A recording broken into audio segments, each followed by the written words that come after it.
जी के ठोकल ह टोली के लड़की लोकल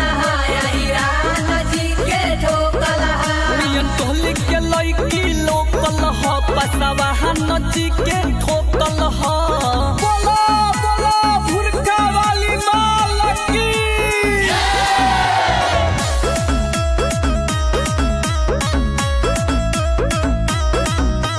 पेन्हल बाड़ी भुरका बाकी दे है कर झलकता पहिले रहे टाइट कैसे ढोढ़ी कर फलकता पेन्हल बाड़ी भुरका बाकी दे है कर झलकता पहिले रहे टाइट कैसे ढोढ़ी कर फलकता नया बात खेत बाकी धान में रोपल ह नियन टोली के लड़की लोकल ह बबुआहन जी के ठोकल ह टोली के लड़की लोकल बबुआन जी के ठोकल नियन टोली के लड़की लोकल ह सुन सिंह जी के ठोकल ह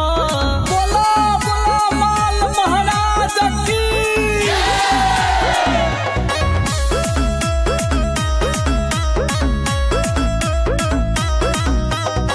बदले घमंड छौरी अपन सुन धन पर सब जात के बसल बाड़ी गोडक छौरी मन पर बदले घमंड छौरी अपन सुन धन पर सब जात के बसल बाड़ी गोडक छौरी मन पर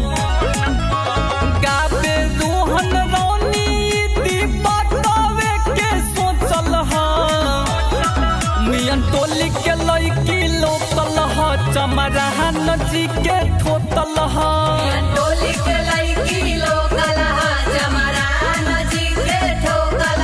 मियन टोली के लड़की लोकल ह सुन सब जात के ठोकल ह